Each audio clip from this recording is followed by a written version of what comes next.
الكرام الفاتحة. بسم الله من الشيطان الرجيم. إياك نعبد وإياك نستعين اهدنا الصراط المستقيم صراط الذين أنعمت عليهم غير المغضوب عليهم ولا الضالين. إن الحمد لله نحمده ونستعينه ونستهديه ونستغفره ونتوب إليه ونتوكل عليه ونعوذ بالله من شرور أنفسنا وسيئات أعمالنا. من يهد الله فلا مضل له ومن يضلل فلن تجد له وليا مرشدا. أشهد أن لا إله إلا الله وأشهد أن محمدا عبده ورسوله وصفيه من خلقه وحبيبه اجتباه ربه رحمة للعالمين بشيرا ونذيرا بين يدي الساعة أدى الأمانة ونصح الأمة وكشف الله به الغمة وجاهد في الله حق جهاده وتركنا على النحجة البيضاء ليلها كنهارها لا يزيغ عنها إلا هالك. أما بعد. Yang saya hormati jawatan kuasa masjid, muslimin, muslimat, mukminin, mukminat yang dirahmati oleh Allah Subhanahu wa taala sekalian. Syukur kepada Allah Azza wa Jalla kerana kita dapat bertemu pada malam ini dan kita masih lagi membicarakan buku Faraid, Permasalahan dan Jawapan. Sampai kat mana dah Tuan Haji? Soalan 16. Soalan ke-16. Apakah maksud hibah? Hibah dari segi bahasa bermaksud pemberian sama ada dalam bentuk ain atau selainnya. Ain ni benda, benda yang boleh kita bagi. Ia merangkumi hadiah dan sedekah. Hibah juga boleh dikatakan hadiah ataupun sedekah. Ketiga-tiga istilah ini mempunyai pengertian yang hampir sama.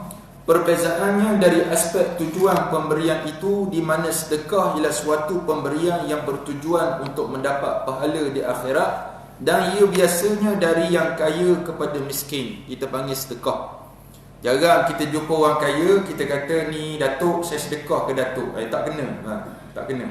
Jadi biasanya sedekah ni daripada orang yang berada dengan orang susah. Itu biasa kita sebut sedekah.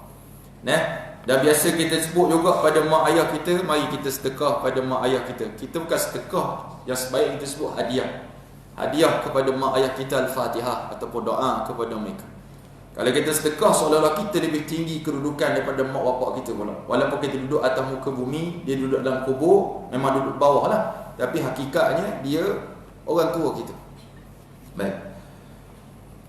Manakala hadiah pula pemberian untuk memuliakan seseorang, dan biasanya ia ada hubung kait dengan sesuatu perkara. Orang bagi hadiah pada isteri, pada suami, pada ibu ayah, anak-anak dan sebagainya, maka ada hubung kait. Contohnya birthday, contohnya dia dapat UPSR 6A, contohnya dapat masuk asrama penuh, contohnya dapat ngapal 30 juzuk. Ada sebab kita bagi hadiah. Dan biasanya hadiah ni Nabi kata tahadu tahabu.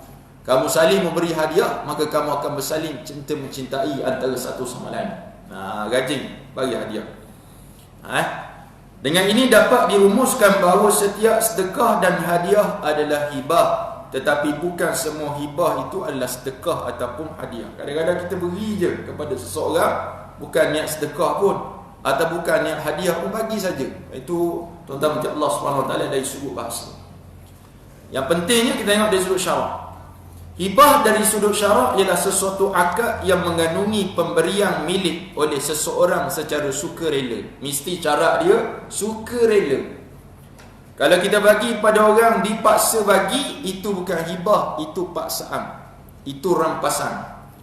Mesti kita suka. Contoh, kita nak bagi tanah pada anak kita. Kenapa nak bagi? Sebab dia anak saya. Kenapa anak lain tak dapat? Sebab dia seorang je anak yang baik. Contoh, yang bapa dengan aku, baik dengan aku dan sebagainya, maka kita beri pada dia. Beri ni hadirin mati Allah SWT dengan syarat bukan dipaksa oleh anak-anak. Mak, bagi kat saya tanah di sini, kampung jamuan ni. Kalau tak bagi, saya takkan buat jamuan dah dekat sini. Contoh, bagi buat syarat. Terpaksalah mak bagi, terpaksa. Sebab tak nak makan free, tak dapat makan free, dibagi. Kemudian hadirin mati Allah SWT terhadap hartanya, mesti harta dia. Nida atau lain, sukarela dia nak bagi. Dia kata, mak, dia ambil motor tu. Motor ayah ke? Bukan. Motor tu imam. Ayah hibah kepada kamu. Itu bukan hibah, itu musibah. Faham tak? Pergi minta motor tu imam, tak boleh.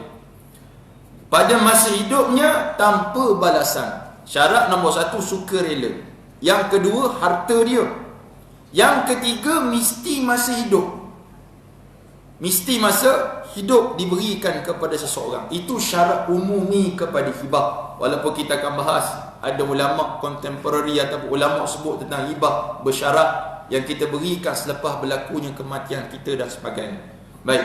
Secara lebih khusus lagi, hibah ialah suatu akad pemberian milik ain harta daripada satu pihak kepada pihak yang lain tanpa balasan. Bukan kita kata, mak, saya bagi ke awak kereta ni, awak bagilah kat saya kereta awak. Atau itu bukan hibah. Itu bertukar namanya, pertukaran. Nah. Kemudian semasa hidup secara sukarela. Nah. Kemudian dengan mengharapkan pahala di akhirat. Kita beri hibah ni pada seseorang, harap pahala di akhirat Allah Subhanahu Wa Taala, dan memuliakan seseorang dengan menggunakan lafaz ijab dan qabul atau seumpamanya. Kita sayang kat mak kita, hari jadi dia kita beli rantai motor bagi. Tak ada kena-mengena dengan hidup mak, tak pernah naik motor. Beli rantai contoh. Mak ni Habib jual kan punya. Ni saya beli ni. Apa nama? Pohkong kita boykot lah, kita Islami. Habis jual tu Islami lah, insyaAllah Islam kan. Ataupun Datuk Wida punya contoh lah dah, dia punya barang kemas, kita beri kepada mak kita sebagai hibah. Jangan pula nak balasan, saya beri mak ni kebun durian takar tu bagi ke saya, contoh. Tak boleh. Jangan tetapkan macam tu. Berdasarkan definisi di atas dapat disimpulkan ciri-ciri hibah seperti berikut. Sesuatu akad pemberian milik harta kepada sesuatu pihak. Ada akad dia. Harta yang boleh dihibah ialah ain harta, bukan hutang. Dia panggil anak-anak dia, okey, anak-anak abah sekalian, yang abah sayang, yang sulung, abah hibahkan hutang PTPTN abah. Nombor 2, hutang tekung. Nombor 3, tenok. Banyak hutang, dihibah tak boleh. Hibah hutang tak boleh. Kalau kita terima, tak cerdik sangat lah. Kecuali lah memang ayah dia kata tolonglah bayar. Ayah tak larat dah. Ayah ni muflis fit dunia ni. Muflis dah. Nama blacklist dah. Nama blacklist. Maka tolong bayar. Maka terpaksa bayar. Tolong anak-anak nak tolong bayar tu. Baik. Bukannya hutang atau manfaat. Mak, ayah bagi kamu bansal sana tu, mutupan berteduh dah. Tapi bukan milik kamu, menumpang je teduh situ. Tak boleh. Manfaat tak boleh. Yang ketiga, akad hibah dibuat tanpa mengenakan sebarang balasan. Saya sebut dah tadi. Contoh. Yang keempat, akad hibah berkuat kuasa semasa hidup pemberi hibah. Berkuat kuasa semasa hidup pemberi hibah. Dan kita buat hibah tu semasa hidup. Bila dah mati tak boleh buat hibah dah, tuan. Kalau orang mati buat hibah, itu tak mati lagi. Itu tak mati lagi. Yang seterusnya, nombor 5, ia dibuat secara sukarela tanpa paksaan. Yang keenam, akad dibuat bertujuan mendapat pahala atau memuliakan orang-orang tertentu. Biasanya kita beri pada ahli keluarga kita. Ataupun rakan-rakan kita yang baik sangat, dia jalan kaki je, kita motor 14 butir ada. Kita kata, mari sini rumah saya nak buat surprise sikit kat awak. Apa dia surprise dia? Kamu pilih mana-mana motor 14 biji ni, pilih kamu nak yang mana. Kamu ambil. Motor mainan dia bagi, minta SWT. Tak apa lah. Ikut lah, bagi motor. Bagi. Hibah. Jangan pula yang rosak. Mu pilih yang rosak. Yang mana mu nak, yang rosak tu mu ambil. Tak boleh lah. Itu musibah pula kita bagi pada orang lain. Kadang-kadang kita ni suka hibah. Hibah benda kita tak nak dah. Macam tanah tu kita nak lagi, tapi kita boleh bagi. Barang kemas kita nak, tapi kita boleh bagi. Ni tak baju yang dah tak pakai lama sangat. Saya hibah kat awak ni sebab tak muat dah untuk saya. Maknanya kalau muat dia bagi lah, tak bagi lah. Faham tak? Gitu. Kadang. Tu sebab waktu kita tahun 2014 banjir besar di Kelantan, masuklah di Perak.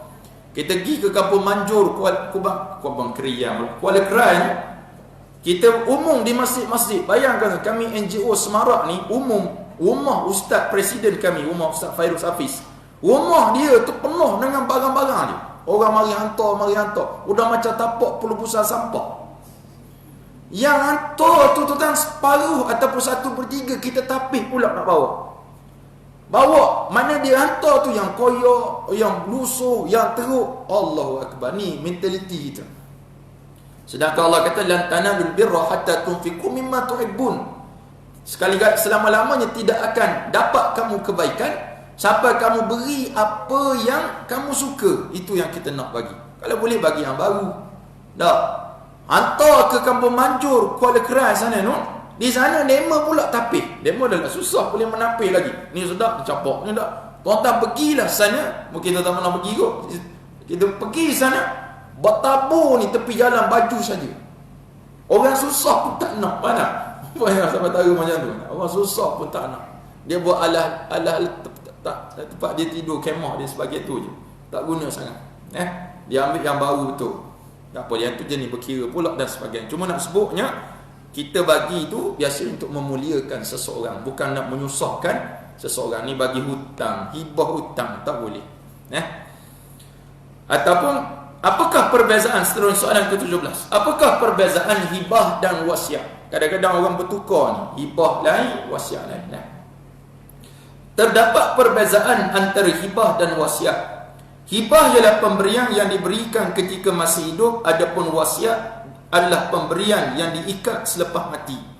Contoh, kita biasa sebut pada tuan-tuan, dia kata kalau mak mati nanti mak ambillah nak rumah ni.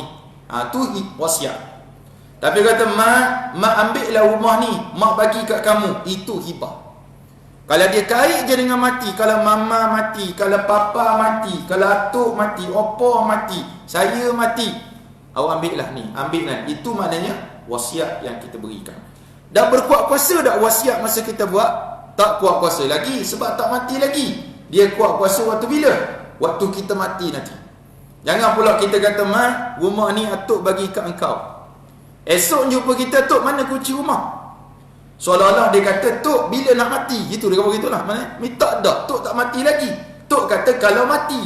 Faham tak? Mafhum mukhalafahnya, kalau tak mati tak layak dapat lagi kepada penama yang layak menerima wasiat tadi. Seterusnya,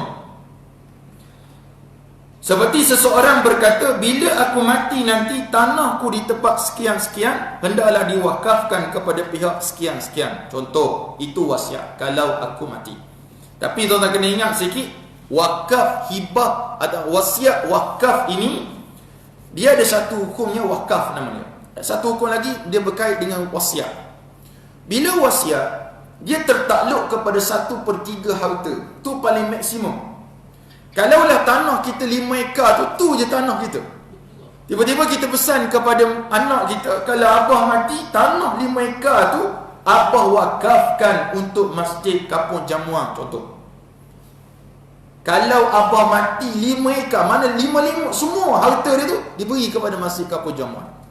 Maka di situ dia berkait dengan satu hukum wakaf. Satu lagi hukum wasiat. Dia mula dengan wasiat. Wasiat tak boleh lebih pada 1/3. Tak boleh lebih. 5 ekar tu je harta dia, mana lebih daripada 1/3. Ketika ini terpulang kepada waris. Adakah perlu nak urus, nak setuju bagi semua untuk masjid Kampung Jamuan? Ataupun ada waris kata tak boleh, kami pun nak juga tanah tersebut. Maka wasiat tadi tertakluk kepada 1/3 saja. Itu sebab anak-anak, bapa anak sekalian, mak-mak anak sekalian, tuan-tuan dan puan-puan, kalau nak wakaf masa hidup. Wakaf masa hidup. Dan tukar nama tu. Kita takut anak kita nanti waktu kita sakit, dia kata, okey abah, tak apa masalah. Jangan risau abah. Mati abah, mati. Kami akan urus yang sebaik-baiknya wakafan. Dia boleh bantah lagi. Sebab apa? Sebab hanya wasiat. Hanya wasiat. Tapi kalau anak yang soleh, dia akan ikut cakap bapak dia dan mak dia. Tapi bukan bermakna anak yang bantah tu bukan anak soleh. Sebab dia pakai hukum fiqh juga. Fiqh, saya sebut pada tuan-tuan, fiqh, asyik ikut fiqh tapi tak mengaji tasawuf, kita jadi orang fasik. Nak ambil syarat fiqh je. Nak semayang tak pakai baju, tak apa. Tak, sah tak semayang pakai stokin? Sah majid? Semayang pakai stokin saja. Makcik nak tidur. Seterusnya, hibah harus diberikan kepada anak-anak atau waris-waris lain dengan syarat berlaku adil. Tuan-tuan, kalau banyak anak, macam saya, target 11. Tahun depan 2020, nombor plat kereta pun 2020 tu. Malaysia Maju 2020. Tapi rasanya kena postpone. Tapi dapat seorang lagi, 5 orang insya-Allah. Ya, artinya macam Allah SWT kena usaha untuk dapat 6 lagi. Mana sebelah target wakil Perak. Malam ni ada bola UAE. Tuan-tuan kena ingat tu. Jadi saya takkan ceramah lama lah. Ulama pun tak apa lapar kan? Kita lapar puasa kan. Jadi kita macam Allah SWT. Jadi nak sebut pada tuan-tuan sekalian, ibah ni mesti berlaku adil di kalangan anak-anak kita. Janganlah kita berlebih pada seseorang tanpa sebab. Kecualilah sebab tu relevan, macam kita khabar bahawa sebelum-sebelum ni, anak ni kenapa dapat lebih? Sebab dia ngaji tak tinggi, kerja pun kampung. Kamu ngaji tinggi, kerja apa? CEO Tapung Haji, 80,000 sebulan gaji. Allahu Akbar. Ni apa? CEO Petronas, 255,000 sebulan. Ni apa? Ion Mobile, ada lagi ke? ESO, tak? Macam-macam lah, jawatan besar. Jadi tak heran kalau ayah bagi lebih sikit kat dia. Sebab apa? Dia gaji kecil, kerja kampung. Tanah pokok musangking je. Tak? Tu pun dalam 40,000 sebulan. Banyak juga lah gaji dia. Nak musangking bukan musang lain. Tak? Maksudnya yang susah itu adil itu biasa. Adil ni maksudnya apa? Wada'u syai' fi mawdi'ihi. Letak satu tempat, satu benda pada tempat dia. Letak satu benda pada tempat dia. Macam kita khabar pada tuan-tuan, tengok kita ada satu tembok. Tembok besar, besar Cina. Tembok besar. Sini ada kotak yang tinggi. Sini ada kotak yang tak tinggi sangat. Sini ada kotak rendah. Ada 3 orang lelaki. Tinggi, separuh tinggi, pendek. Nak adil, kita kata nak adil ni. Nak adil nak tengok sebelah, kita letak kotak sama tinggi belakang. Ataupun macam mana kata? Sama tinggi. Jadi tak adil lah. Yang ni mungkin nampak tinggi ni, yang ni setelah ni, yang ni bawah ni. Tak adil. Jadi adil ni macam mana? Yang rendah pendek ni duduk sini. Yang ni duduk sini. Yang ni mungkin duduk sini. Jadi tiga-tiga boleh tengok. Maksud apa tentang macam Allah SWT? Anak-anak kita ni kita tahu yang mana satu yang mereka yang boleh terima dengan lebih sedikit, ataupun nak selamat, kita bagi sama rata senang kepada mereka semasa kita hidup lagi untuk dia lihat. Untuk dia lihat. Dan kita pun kenal perangai anak-anak kita. Ada anak-anak yang kita bagi memang dia jaga sungguh. Ada yang kita bagi terus dapat, terus jual pun ada. Ada juga macam tu. Orang Melayu ni pantang, kena tawar segi harga, cari terus. Lepas tu duk salah ke orang, nyanyi lagu anak kecil main api. Duk nyanyi lagu tu. Terbakar hatinya yang sepi, air mata darah bercampur derita. Nyanyi semangat, nangis-nangis nyanyi. Dah siapa salah? Mu lah salah. Dijual kat demo apa tanah? Salah kita. Lepas tu duk salah orang, anak kecil main api. Nenek moyang kaya raya. Betul, nenek moyang kita kaya raya, tapi sikit-sikit habis tanah dijual. Penjajahan alat baru tentang macam Allah SWT kena ingat. Nak Taman Meru tu, nak cari rumah yang harga 200,000, payah. Rumah baru je berapa? 500,000, 600,000. Dah orang Melayu mampu beli? Tak, mampu tengok. Tak mampu beli, mampu tengok je. Jadi mereka menguasai tentang macam Allah SWT. Jadi berilah produk buatan Muslim. Ya.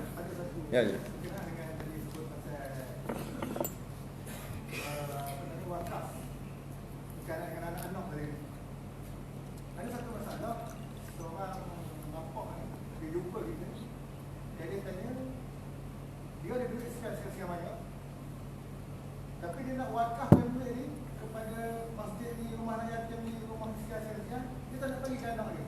Bila dia tanya sebab apa, kata kalau bagi ke anak dia bukan sebab apa, bukan tak kena jaga duit. Jadi persoalannya macam mana kalau kita tetap ada dengan yang satu ketiga ni. Oh, dia kata kalau dia mati nak bagi macam tu. Maknanya duit dia banyak-banyak ni. Dia nak bagi terus masa hidup. Selepas dia mati nanti duit dia nak bagi ke sini, nak bagi ke sini. Kita nak bagi ke anak dia. Baik.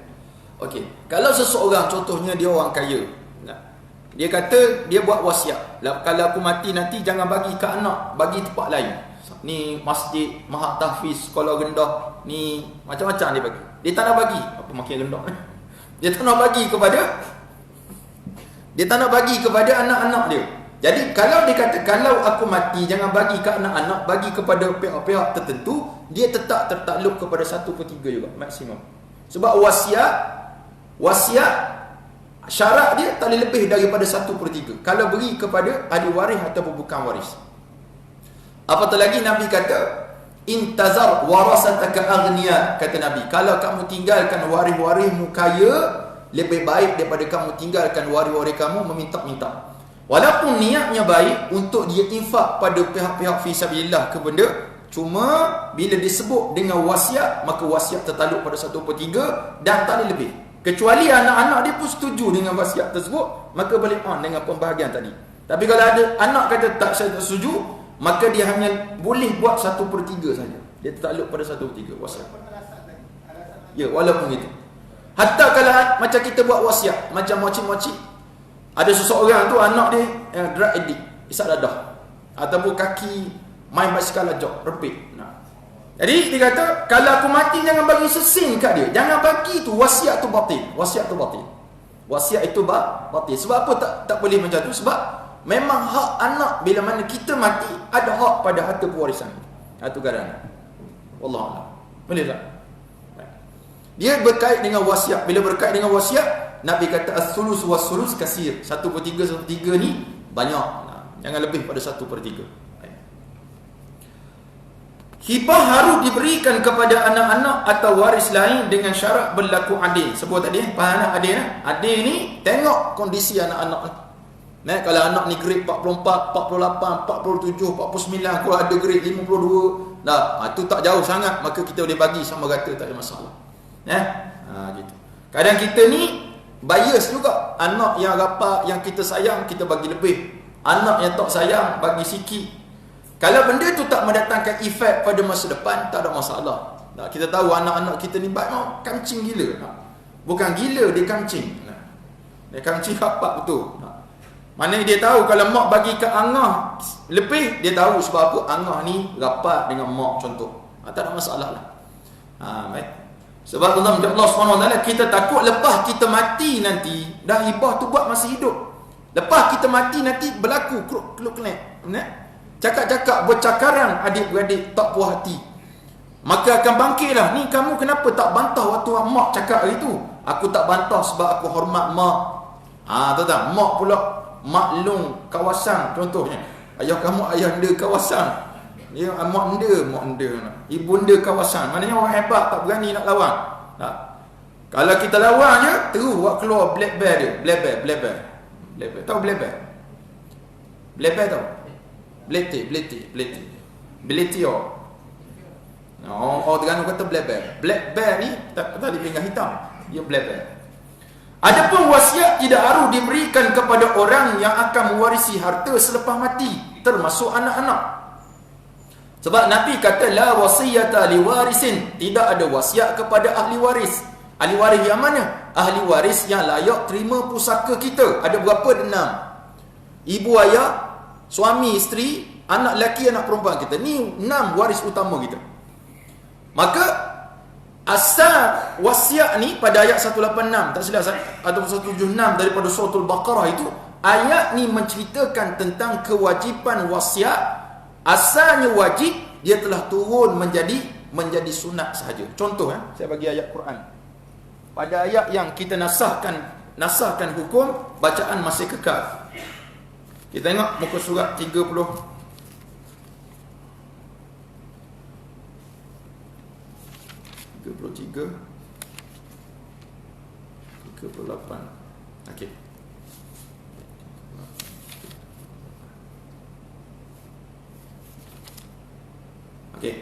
وَالَّذِينَ يُتَوَفَّوْنَ مِنْكُمْ وَيَذَرُونَ أَزْوَاجًا وَصِيَّةً لِأَزْوَاجِهِمْ مَتَاعًا إِلَى الْحَوْلِ غَيْرَ إِخْرَاجٍ. Dan orang-orang yang mati di kalangan kamu, lelaki dan meninggalkan isteri-isteri. Kalau seorang isteri, kalau ramai plural isteri-isteri. Wasiyatan, kena buat wasiat. Ni asal ayat Quran. Wasiat kepada isteri-isteri mereka ini, setahun kena bagi makan, jangan keluar daripada rumah. Mata'an ilal hauli ghaira ikhraj, jangan keluar daripada rumah. Fa in kharajna, tapi kalau mereka nak keluar, belum cukup setahun nak keluar, fala junaha alaikum, tidak ada masalah bagi kamu. Siapa kamu sini? Iaitu wali kepada, mana orang tua kepada si mati. Ayat ni kata ulama telah dimansuhkan dengan kedatangan ayat tentang iddah 4 bulan 10 hari. Begitu juga ayat wasiat yang lain. Allah kata kutiba alaikum idza hadara ahadakumul maut in taraka khairan lil wasiyati lil walidaini wal aqrabina bil ma'ruf. Difardukan kepada seseorang yang hampir mati. Tahu dah tanda-tanda kematian. Orang nak mati ni tuan sekalian, dia dah tahu, dia tahu. Kita pun perasan tapi kita kadang tak dah nak sebut, sebab kalau sebut tak jadi mati, orang kata macam tu. Mana? Patutlah dia makan banyak. Biasa 4 pinggang je. Hari ni 4 pinggang setengah dia makan. Contoh, mati dah tertelan biji durian, contoh nak meninggal. Terima kasih Allah SWT sekalian. Bila nak mati, kena tinggalkan wasiat kepada siapa? Lil walidain, untuk kedua ibu ayah. Wal aqrabin, kepada kaum kerabat. Siapa kaum kerabat? Suami, isteri, anak-anak, saudara mara. Ayat ni asalnya wajib. Sebelum turunnya ayat 11, 12, 176 daripada surah An-Nisa, ayat wasiat wajib. Mana sebelum mati kena buat wasiat. Nak bagi berapa kepada orang-orang waris kita. Tapi bila mana turunnya ayat miras ataupun faraid, menyebabkan hukum wajib menjadi sunat. Menjadi apa? Sunat, dan tertakluk kepada siapa? Kepada waris-waris yang tak layak terima pusaka kita. Siapa dia? Saya dah bagi contoh banyak kali dah. Cucu kita contoh. Cucu kita layak dah terima pewarisan? Tak layak kalau kita masih lagi ada anak-anak, khususnya anak lelaki. Kita ada 2 orang anak. Seorang mati dulu, seorang tinggal. Yang tinggal ni siapa dia? Anak lelaki. Yang mati ni anak lelaki juga, ataupun anak perempuan, tak kira lah. Bila mati yang ni, tinggal seorang anak lelaki, maka ada cucu-cucu yang si mati tadi, ada anak, maka tuan-tuan Allah, cucu-cucu tak layak dapat. Maka kita boleh buat wasiat, kita berikan kepada mereka. Ataupun kita nak bagi kepada orang-orang tertentu. Buat wasiat, kalau saya mati nanti, nak bagilah duit saya sedikit kepada sekolah ni, sekian-sekian kita bagi. Maka itu wasiat yang disunnahkan oleh Allah Subhanahu Wa Taala dan oleh Rasulullah sallallahu alaihi wasallam.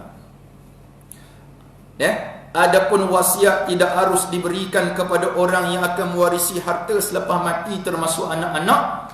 Tapi dalam hadis yang lain, Nabi mentaksis, mengkhususkan lagi. Nabi kata illa ayyasha al-warasah, kecuali waris-waris lain setuju belaka. Setuju. Waktu saya kabarkan anak saya Umar kalau Abi mati nanti, kereta Abi tu Umar ambil, saya pun meninggal dunia. Maka Umar pun buat main basikal lah, kereta tu. Maka adik-adik dia kata, mana Abang Umar ni naik kereta Abi, kereta dia ke? Maka Umar cakap, Abi sebelum meninggal dia dah pesan dah, kereta ni bagi kat aku. Dan adik-adik kata, okey tak apalah, kalau macam tu ambil lah, dah jadi kereta antik pun, aku tak nak dah, maka tak apa kan. Tapi kalau adik dia kata, tak boleh, aku pun nak juga. Bila sebut macam tu, wasiat saya tadi boleh dicabar, bahkan boleh terbatal sebab waris tak setuju. Boleh faham tak sekalian? Dia berbeza kalau wasiat kepada bukan ahli waris. Saya ada seorang anak angkat, saya ada jiran, sayang sangat kat jiran saya ni. Saya kata kalau aku mati nanti, kamu ambil lah rumah aku ni. Rumah aku ni saya bagi. Maka Allah SWT, harta saya rumah tu je. Harta saya rumah tu je. Maka bila mana saya meninggal dunia, dia datang menuntut rumah ni. Adakah dia dapat sebiji rumah? Boleh tak dapat sebiji rumah? Boleh, dengan syarat anak-anak saya, isteri saya setuju belaka. Tapi kalau anak saya tak setuju, isteri saya tak setuju, dia turun kepada 1/3 saja. Layak juga dapat, bukan tak dapat terus.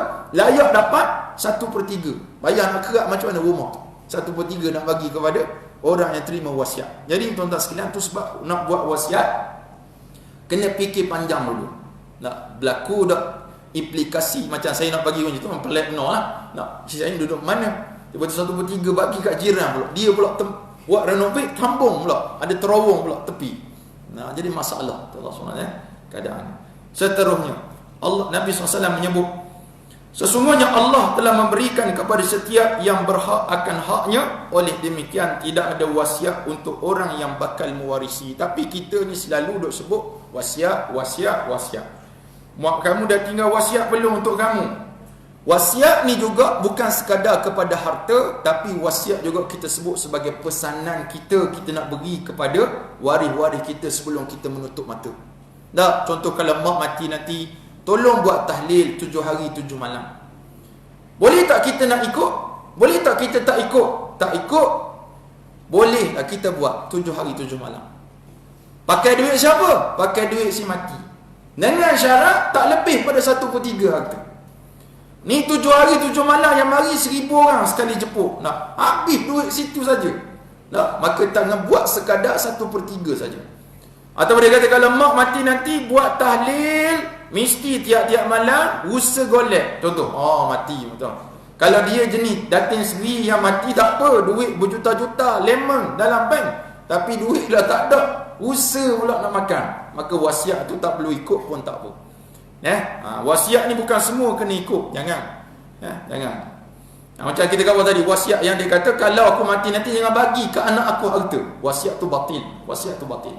Sebab apa batil? Sebab anak-anak tetap layak terima pusaka kita. 3 yang tak boleh dapat. 3 sebab yang menghalang seseorang daripada dapat pusaka. Dia membunuh pewaris dia, dia murtad atau berlainan agama, dia menjadi hamba. 3 sebab ni. Selain daripada 3 sebab ni, layak orang tu dapat pusaka. Habis. Soalan ke-18. Berapakah kadar harta yang boleh kita hibah? Nak bagi ke seseorang ni masa kita hidup, berapa banyak yang kita boleh bagi? Baik. Islam tidak menetapkan kadar atau hak tertentu bagi harta yang hendak dihibahkan. Ini kerana harta yang hendak dihibahkan itu merupakan milik pemberi hibah, maka terpulanglah kepada pemberi hibah membuat pertimbangan terhadap kadar harta yang ingin dihibahkan. Walaupun begitu, Islam menggalakkan hibah diberikan secara adil lagi saksama. Jumhur ulama daripada mazhab Hanafi, Maliki, Syafi'i ridwanullah alim ajma'in berpendapat sunat menyamaratakan pemberian di antara anak-anak dan pemberian yang lebih kepada salah seorang daripada mereka makruh hukumnya walaupun pemberian itu sah. Jadi bagi sama rata, sama rasa macam cerita nan jahanam tu, kita bagikan harta ini sama rasa, sama rata. Lepas tu jadi peniaga. Nama bukan sedap, daging das, dajjal, semua ada nama belaka. Bagi Abu Yusuf daripada mazhab Abu Hanifatul Nu'man, melebihkan pemberian kepada sebahagian daripada anak-anak adalah diharuskan jika ibu bapa tidak berniat menimbulkan bahaya kepada anak-anak lain. Tak mau apa kenal perangai anak-anak, dia kata tak apa kalau bagi lebih pun, sebab anak-anak lain faham memahami, tak ada masalah. Sekiranya ibu bapa berniat demikian, niat apa? Untuk timbul bahaya saja je. Saya pernah dapat satu kes, macam Allah ni guru di sekolah saya. Mertua dia ni, dia lebih dengar cakap anak bongsu dia. Sampai tahap, bukan tahap sikit-sikit, semua harta tukar ke nama dia. Dahsyat. Tukar ke nama anak bongsu. Dia tak nak bagi ke orang lain. Dan mak tu dengar pula. Apa AA lah, BB lah. Sebab apa? Sayang benar kepada anak seorang. Ni memang confirm tak adil lah tuan-tuan. Harta pula bukan sini. No, di Pulau Pinang no, seberang tu. Mahal gila tanah-tanah situ tu. Rumah. Nah. Dia dengar cakap, mak saya nak beli rumah lah, tak ada down payment. Tak apa, berapa nak? 40,000. Masuk duit 40,000. Orang kaya. Tapi dia telah dikontrol oleh anak seorang, menyebabkan adik-beradik terasa hati. Waktu tu mak masih hidup lagi, dah terasa hati dah. Maka perbuatan mak ni tadi macam Allah SWT bukan menyebabkan mudarat pada anak-anak, mudarat pada dia sekali dalam kubur nanti. Kenapa mudarat dalam kubur? Sebab dia tak selesa dalam kubur. Duduk tepi kubur, dalam kubur tu tak selesa sebab dia tahu kisah anak-anaknya berbalak. Apatah lagi masih hidup dah tak tegur siapa, masa mati lagi lah mati Allah SWT keadaannya akan suka. Yang tanya saya tu menantu dia. Dia kata aku pun tak tahu nak cakap apa kat mertua aku ni. Aku bagi buku hang, dia tak baca. Nak panggil hang, confirm dia tak panggil lah. Nak sebut tak cara macam tu manusia dah. Maknanya wujud keadaan cerita-cerita Piramli zaman dulu tu memang wujud tuan-tuan macam Allah sampai akhir zaman. Harapnya tak ada lah di kampung tuan-tuan ni yang berperangai macam cerita 3 Abdul tu. Jangan ada lah. Berat nanang kita. Mazhab Ambali, keadilan dalam pemberian hibah kepada anak-anak merupakan perkara yang wajib. Mazhab Imam Ahmad bin Hanbal wajib bagi sama rata. Tak ada kena bagi sama rata. Menurut Imam Malik bin Anas, tidak boleh beri hibah semua harta kepada setengah anaknya dan tidak kepada yang lain, hampir kepada seperti mana Imam Ahmad. Menurut pendapat mazhab Hanafi, Syafi'i, Maliki dan Abu Yusuf daripada mazhab Hanafi, cara pemberian yang adil kepada anak-anak semasa hayat ialah dengan cara menyamakan pemberian tersebut tanpa membezakan di antara anak laki-laki dan anak perempuan. Boleh faham tuan sekalian? Bagi sama rata. Sebab kita masa tu hidup lagi, kita suka tengok anak mendapat. Ada orang kata, Ustaz, saya semuanya anak perempuan, seorang je anak lelaki, dan saya banyak barang kemas. Adik tak saya? Adik saya ni saya kena bagi juga ke anak lelaki saya barang kemas? Why not? Kata orang Jawa. Kenapa tidak tak? Mungkin dia boleh ambil bagi kat bini dia. Ada juga macam tu. Ada lagi dahsyat. Bukan setakat bagi ke anak, menantu pun dia bagi. Nak menantu yang pandai kipas dia, lagilah dia bagi. Allah SWT nak tahu kipas cat udang. Balik dia ngipah, orang ngipah. Dia seorang yang baik. Ada juga je. Bukan sini nak di Kuala Kangsar Selatan.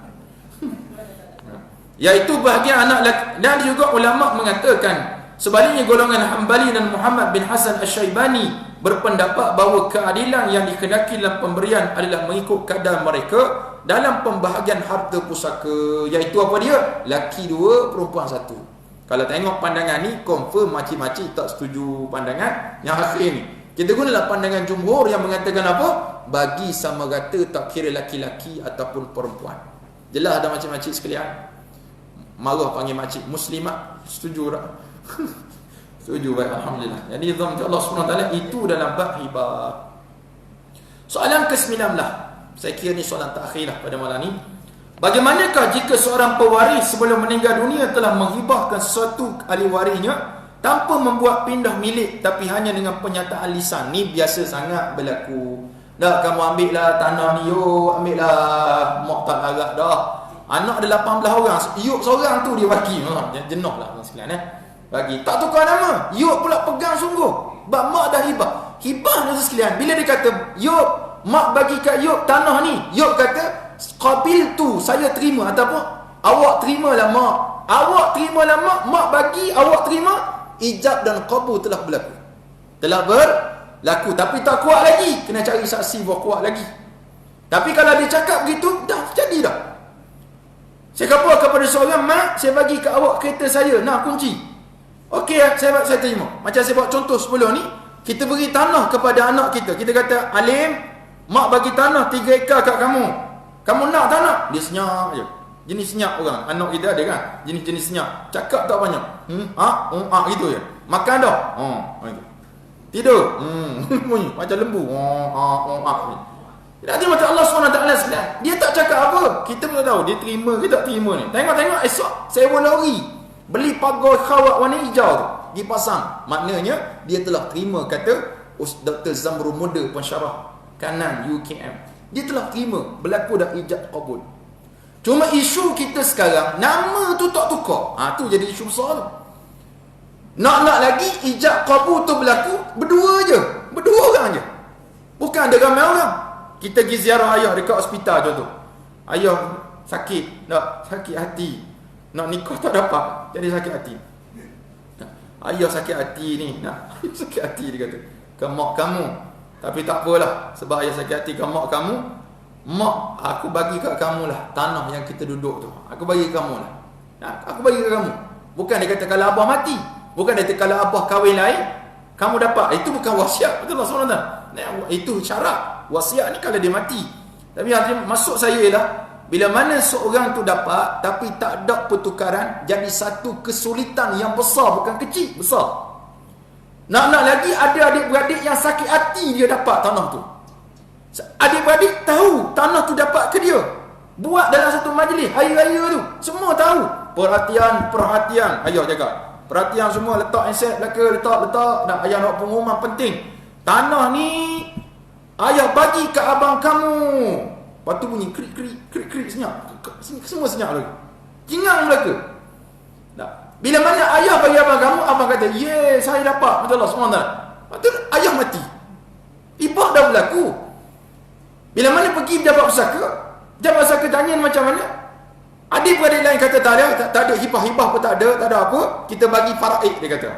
Sedangkan abang dia kata ada, hari raya ingat ada, satu hari di hari raya ayah bagi ke aku.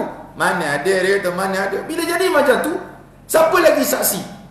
Hakim tanya ada saksi tak? Tak ada 4 ekor cicak itu. Tak terima cicak. Bulan bintang tak terima. Buatlah rakaman sikit, kok boleh terima. Allah SWT. Dapat tak ada saksi, buat rakaman. Nak lagi ramai saksi, buat live FB. Nak lagi ramai saksi, dah tahu kita dapat kita punya tanah tersebut. Jadi pakar pusaka di Malaysia ni, Tuan Guru Haji Wan Abdul Halim bin Harun, dalam kitabnya Mengurus Harta Pusaka Asas Pembahagian Secara Faraid, menyatakan bila berlaku kematian, menjadi tanggungjawab waris-waris menyempurnakan hibah si mati. Kena sempurnakan. Dan menyerahkan harta itu kepada penerima hibah. Sekiranya timbul kekeliruan dalam kalangan ahli waris. Kekeliruan macam mana? Dia bercakap berdua je, tiba-tiba bila mati, abang tu kata, tanah ni semalam abang dah bagi kat aku. Ini kekeliruan. Sama ada betul ke tak betul.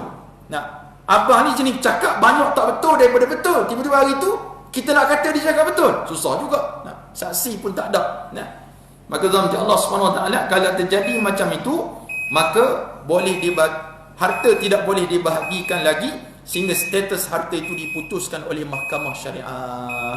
Full stop kat situ. Allah SWT sebenarnya. InsyaAllah kita akan sambung pada bulan hadapan Bismillah Azza wa Jalla.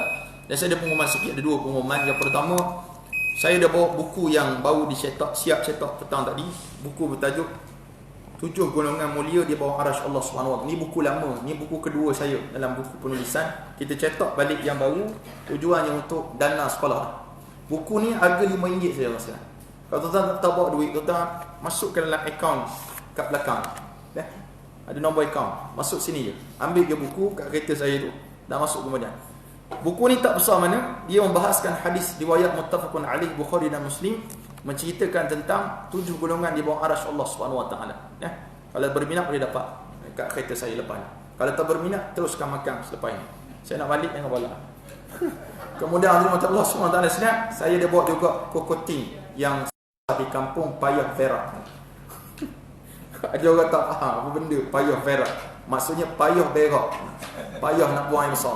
Antara yang sangat baik, dia ada ekstrak buah tin. Buah tin sangat baik untuk usus.